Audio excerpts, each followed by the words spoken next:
Okay. Hey, everybody. Welcome. Thank you so much for joining us today. We are going to be talking about Hellknights because, it's a family show. We have to, I'm just kidding. We're going to call them Hellknights. We're doing it. Don't say anything. In space.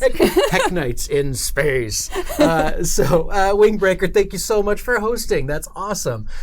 So today we're talking about Hellknights, and I'm super excited because I don't know a whole lot about the Hellknights in Starfinder. And to learn more about that, we've got our very own Amanda Hammond in here, managing developer for Starfinder. These titles, I'm telling you, I try so hard.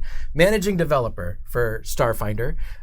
And I didn't know this either, but Amanda is perfect to talk about Hellknights because you have been around with the Hellknights for a long time. Yes. You've been working on them for quite a while. Yeah. So really quick, briefly, let's hear about your history with Hellknights and how all of that started developing. Sure. Well, Hellknights are the creation of F. Wesley Schneider, who is our former editor-in-chief here at Paizo. Has moved on for a couple of years since, but he gave us this order of knights dedicated to absolute law and order and taking tactics from the absolute order of hell. And so they have been around since the very beginning of Pathfinder in the setting, and when I became a freelancer around 2011, I was very into Hell and Hellknights, and I thought it was a really cool thing. And Wes had become a friend of mine, and so we worked together a lot on Hellknights, and that culminated a few years ago in a book called Path of the Hellknight, which is a Pathfinder campaign setting that is all about all of the major 7 orders of Hellknights on Galarian and many of the lesser orders, and goes through all of their history and all of their extensive edicts and all of their extensive rituals and reckonings, and just the way that they work in that setting. And so Wes and I developed that stuff together. He wrote the book, I developed it, and we sort of brought them forward into a perfect position to be able to bring them into the Starfinder universe as one of the major organizations in the campaign. And that's perfect because basically the Hellknights that we find in Starfinder have their roots in these. Yes. These are the same Hellknights. They are. There were 7 orders in Pathfinder. How many orders are in Starfinder? So there are also 7 major orders in Starfinder, but one of the things that we did when we brought it forward is that we dropped off 3 of the major orders that appear in Path of the Hellknight and in the Galarian campaign setting, and we replaced them with either brand new orders that have absolutely no details behind them yet, and we brought forward one of the lesser orders in the case of the Order of the Pike. That was a very small offshoot of the Order of the Nail, and now they are a major order in Starfinder. So we dropped off the Order of the Pyre, for example, the Order of the Godclaw, which was a very interesting order dedicated to the lawful aspects of 5 deities in Galarian. And so it might be interesting if they still existed as a lesser order in Starfinder. But we also dropped off the Order of the Rack in Starfinder as well. All right. So and we're going to get to these orders in a little bit because there's more to talk about with that. Whether they're Pathfinder or Starfinder Hellknights, what do they stand for? They're a group of something. Yes. They have to have something that they stand up for. What is that? What are the tenets of a Hellknight? So absolute law is the most important thing for Hellknights. So morality, interestingly enough, does not necessarily matter as much to the Order's edicts and to what they're dedicated to doing, which is rooting out chaos, rooting out just uncivilizedness or wild things or things that tend to undermine the order of the universe in the eyes of the Hellknights. So while they look to hell because it is the most ordered plane of existence that has been around since the very beginning of time and has a tried and true order to it, the good and the evil aspects of it don't necessarily really matter. So there are lawful good Hellknights that go around and are wanting to do good in addition to the major order that they're trying to enforce.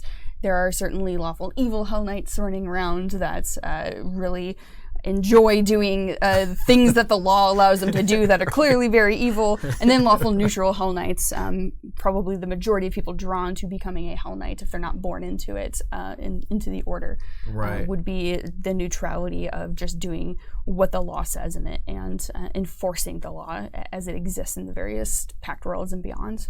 Okay, so it's kind of like order, law, regardless of the morality of the whole thing. That doesn't even play into it. Yeah. This shouldn't happen because it's against the law, so we're going to stop it. That's kind of that. Yes.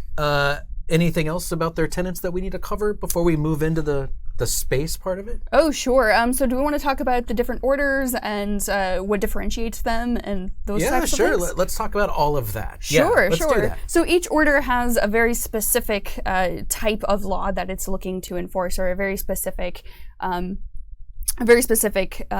just plan, or a very specific outline of what they're looking to do. So we've got the Order of the Chain, which is very much about bounty hunting and tracking down criminals and tracking down people who don't want to be found, who have skirted the edges of the law. So pirate hunting is a big thing in Starfinder as well as Pathfinder. We're going to stick to Starfinder for some of this stuff.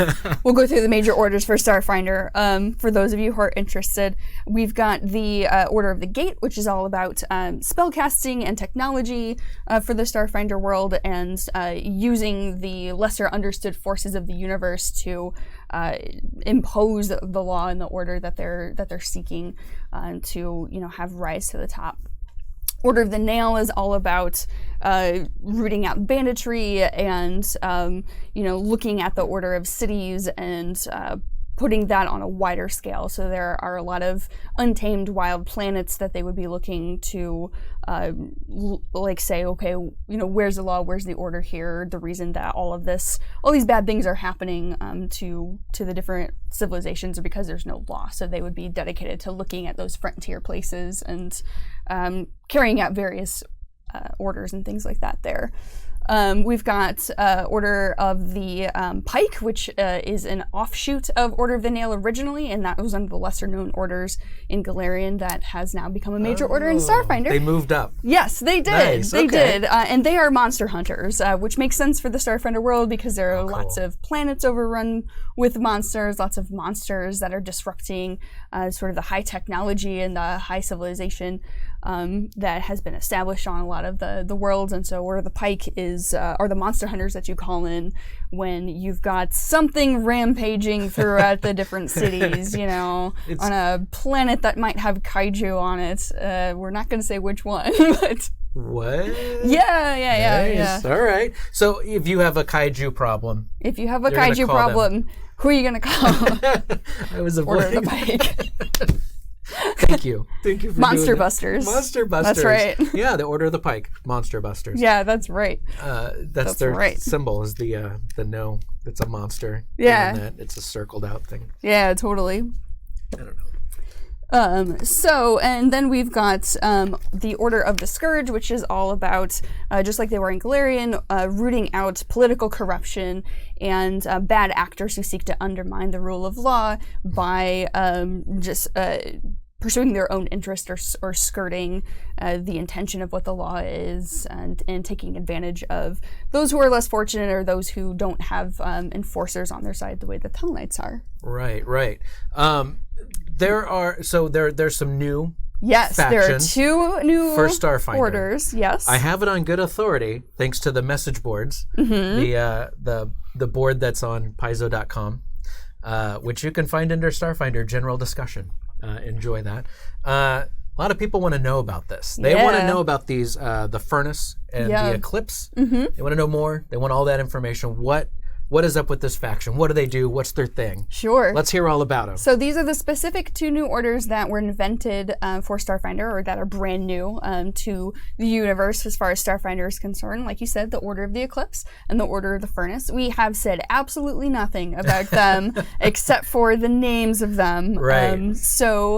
That's something that I think we'll reveal a little bit later on, but if you look at the names, Order of the Eclipse, if you're thinking back to Pathfinder, there's a samurai order, that's an Order of the Eclipse that is about subterfuge, and that sort of is suggested by the name of the Eclipse. So, nice. You can imagine some kind of shadowy, sneaky Hellknights that might be all about enforcing order through back channels, which might be kind of interesting. I'm not saying that that's what it's going to be, but you never know. It's a thing. It's possible. And also, really quick, people have noticed your Widowmaker mug. Yeah.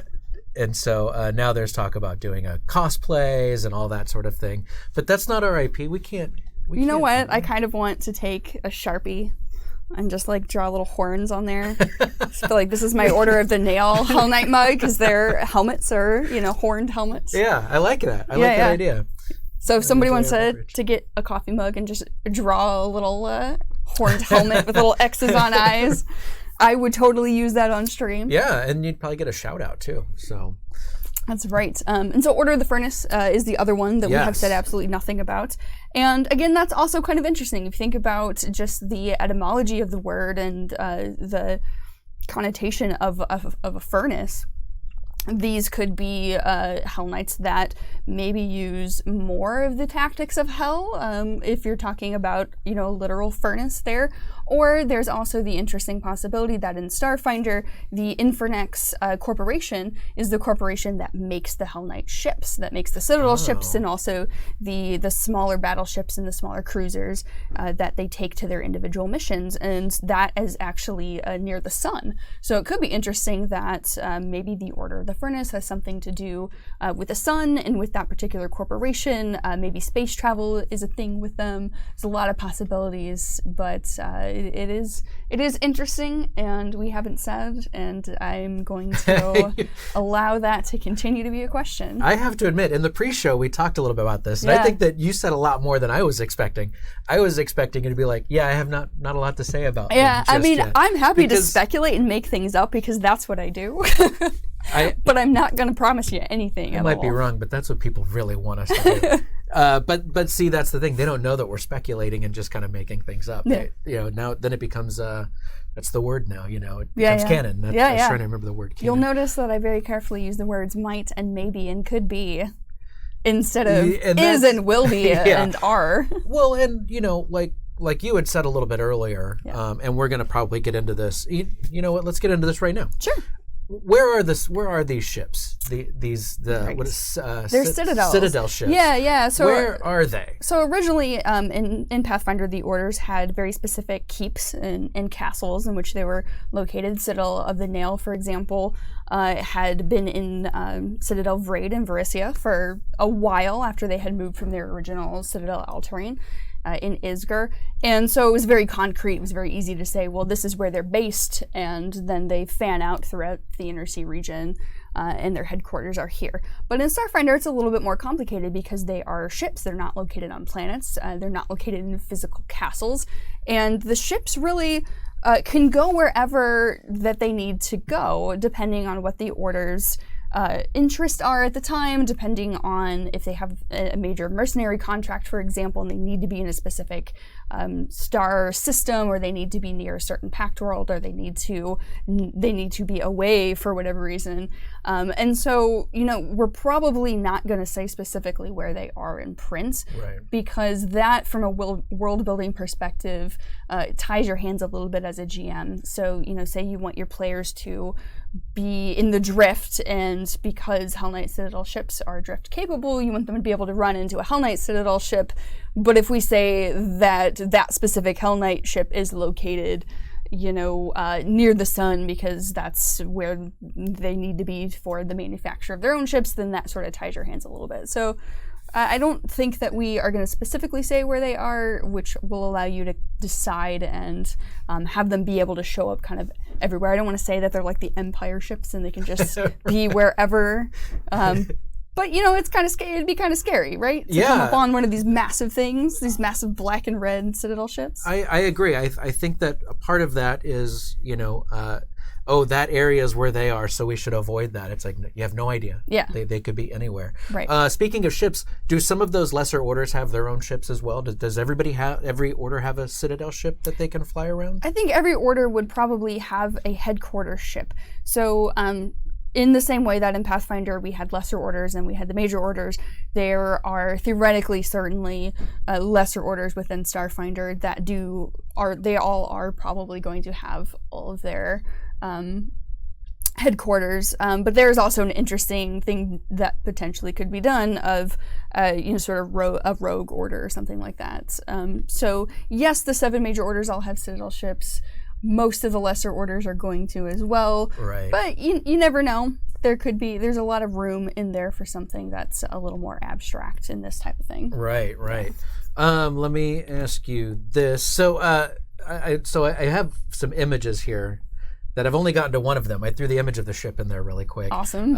Which was perfect time. I just happened to see it. I was like, oh, let's do that. But I also have this. I have that's the symbol. Yeah. That kind of encompasses all the Hellknights, or is that one specific order? No, so that's the Enad Star, which is a symbol that does go back to Pathfinder. This is the sort of Starfinder updated version of it, but it's basically the same symbol, and it does stand for all of the Hellknight orders in general. And you'll see there that it's got kind of 6 points to it, and it's got that middle sort of crimson coloring to it to kind of evoke the thoughts and the essences of hell to a certain extent. So that's what that is. So regardless of your order, you're going to have that badge on there somewhere to identify you as a Hell Knight? Potentially, yeah, probably. It might not be on your armor. It might be, something within the paperwork might be stamped on there. Oh, okay. The orders have their own symbols as well, which are also tied to what their order is about. Okay. Yeah, so like Order of the Chain, for example, their symbol is a big fist with a red chain wrapped around it. I gotcha. Some version of that will be more prominently displayed on the Hell Knight's armor. For as hardcore as they are about order and law, you think that would be, all right, this is you can wear whatever kind of armor you want, but you have to have these displayed. It's super specific. Who cares? They have to have a certain type of helmet. They have to have a certain type of armor. They all look very uniform. And they do. And that's how they're recognized as Hell Knights. I've got this Hell Knight that I'm showing right now is from the core rulebook. Yes. And I put this on my business card. This is on my Paizo business card. Yeah. And I loved it. Didn't even realize it was a Kasatha until you saw the 4 arms with the swords down there. I just thought those were like in scabbards. What do you call those things? Is that what they're called? They hold swords on your belt. Yeah. Scabbard, right? Yep, okay. yep. It sounds weird for me for some reason, but I just thought that they were just on the hip and hanging off, and then I didn't even realize that. No, they're holding them down there. They're holding them. Yeah. It's such a great one. Yeah, so I with the love gun that in the one. other hands. Yeah. So if I see you at PaizoCon or at Gen Con, I'll give you one of my cards, and you'll have that on there. And then really quick, I want to get to this last one. Sure. I have this just called a Spellcaster. Ah, okay. I think I know what this one is. Yes. Yeah. And I feel bad just because when I was trying to quickly make this transparency, some of the cool effect got removed and all that stuff, so it could be on a transparency, on a PNG. But it's a really cool looking art. I love this one. It looks great. What order is this Hell Knight from? So this Hell Knight is specifically a Signifer. Like you said, it's a spellcaster. Signifer. Signifer, yeah, no second I in there. That's somewhat of a misnomer in that I think autocorrect is the culprit here, but a lot of times they get called signifiers. Yeah. And they are technically Signifers. That is a title as well as a description of what they do. And so, yes, they're spellcasters, and they actually specifically wear that mask that you see that looks like a wavy dinner plate up there on that piece of art. And so they are wavy dinner right, like that's what it looks like. They're the exception a little bit to the very specific helmets that they wear. So they'll still be made in that style, but they have that plate in front of them that is meant to focus them on their spellcasting so that they're not distracted by looking around all over the place. Right. So that one is probably Order of the Nail because you see those horns that are behind the wavy dinner plate back there. That one's probably Order of the Nail. Yeah, that's awesome. I love that one. Yeah, but they're usually support characters. They're Right. Order of the Gate is the exception where there's lots and lots of them, but they're usually in smaller numbers with the rest of the sort of militant martial knights that make up the rest of the orders. Right. Yeah. So let's see. So those are all the images I have. I got those all out of the way, so that's fine. Cool. So let's talk about with the Hellknights and their transition from Galarian and now Starfinder. I was going to say Absalom Station, but that's not right. But from there to there. So now that they're in Starfinder, how has their their rules, the tenets that they follow, what's evolved from there? What has changed from what we knew in Pathfinder to what it is in Starfinder? Have they changed any of their thought processes at all? So one of the interesting things is that even though the gap is a thing and lots of history was lost, that the missions and the outlooks of the orders have largely changed the same. It's really just a matter of scope and application, right? And so where the Hellknights were very inner sea focused and specifically very Cheliax and Isger and Varissia in that geographical region of Galarian saw lots of Hellknight activity simply because of the scale of movement and travel. There weren't a lot of Hellknights in lots of other places unless they were specifically on missions. And in Starfinder, they're entirely mobile.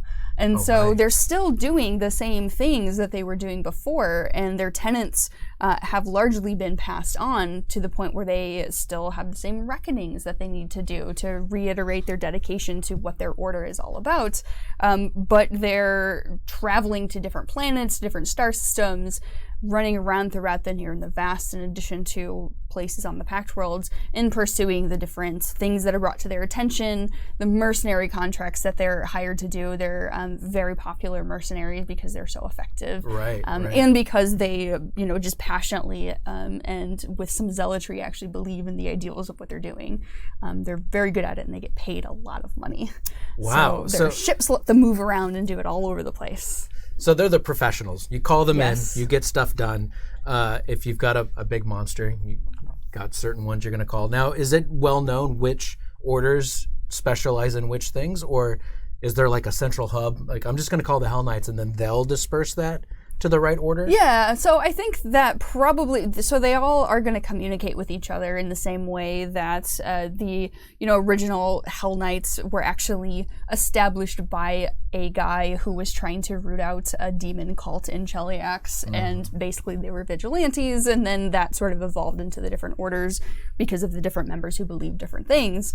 But in Starfinder, for sure, you could get on the infosphere and look up what the orders typically stand for. You could look up essentially space news, Google space Google news, and see who is known for dealing with these things and get communications out that way.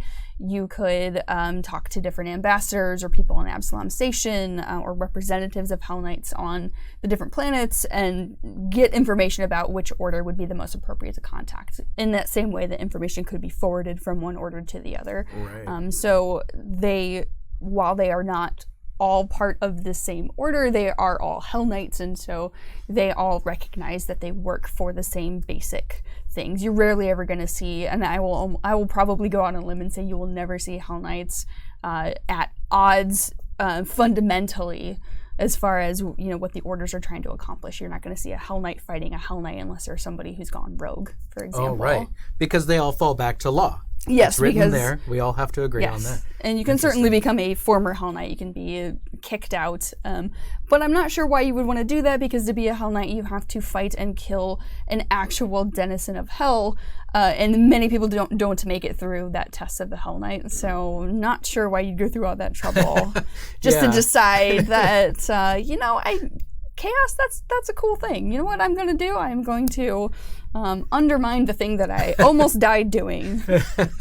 So, and we're just about out of time for the first part of the show. I did want to say, I think it was Lori and Boring Old Tyler had both kind of started talking about the Skittermander Hellknight, Skittermander Hellknight, which is funny because right before we started, we were talking about that exact same thing. Yep. Because I put up the little the Skittermander emote, and we started talking about that, which I think it would be just awesome to have a little Skittermander. I don't know, when they're like that, maybe? Yeah, bigger, like whatever. 3 feet, something like that. Yeah. 3 feet tall. A Skittermander Hellknight, I think would be Skittermander awesome. Hellknight. So I will entertain anybody that wants to draw a Skittermander Hellknight and throw it up on Twitter. I'd love to see that. That would That's be right. awesome.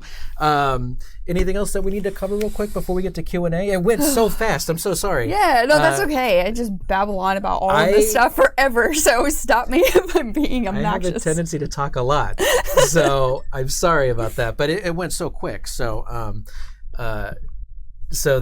anything else that we didn't cover that you're like, oh, we really got to cover this? Oh, let's see. One thing that is pretty interesting and cool and took us a while to be able to do in Pathfinder, but that we've done early on in Starfinder, is that there's a list of Hellknight NPCs with stats that you can find in Pact Worlds. Oh, perfect. So there's a Signifer in there. There's an Armiger, which is a Hellknight in training. Oh, cool. Okay. That is what you do before you take the test of the Hellknight, which is fighting and killing an actual devil. So that's a cool, for GMs, that is a cool type of NPC to have encounter your players so that you can introduce them to what the Hellknights are if you're interested in it. There's also a Hellknight Commander in there as well, and there may be one other, but that's in Pact Worlds. Perfect. All right. So, and if you'd like to know more about the Hellknights of Pathfinder, yes, Wes and Amanda put this one together, Path of the Hellknight. Yes. We were briefly hoping that there's probably going to be a Path of the Space Hellknight. Path of the Space Hellknight. Yeah. That's right. I mean, where else are we going to tell you what the Order of the Furnace and the Order of the Eclipse are? Yeah. Do we anticipate seeing any other articles or anything like that about Hellknights before, like maybe in the Swarm AP or anything like that? Not anything major that we can talk about right now for Starfinder. Let's just put it that way. Okay. All right. Interesting. That's so cool. Thirsty, thank you so much for subscribing, my friend, using that Twitch Prime. Is that anything else that we want to get to? I'll do a quick sign off, and then we'll get to some Q&A with all the lovelies in the chat. Hey, lovelies. All right. I like lovelies. Sounds good. All right, everybody. Thank you so much for joining us. I hope you learned a lot about Hellknights, Hellknights. I know I did. And if you'd like to know more, we've got the Path of the Hellknights for Pathfinder, and then we have some information on the core rulebook and the Pact World settings, and it'll be a lot of fun if you learn a lot more about the Hellknights, or the Hellknights, sorry. And until next time, for Paizo and for Amanda and for me, I'm your old buddy Dan. Thank you so much for joining us. If you liked the video, give it a like, hit the subscribe, tell us about your favorite Hellknight experience, and I'll make sure to share with Amanda. We'll laugh and high five over how awesome that comment was. And in the meantime, we will see you again next time. Bye.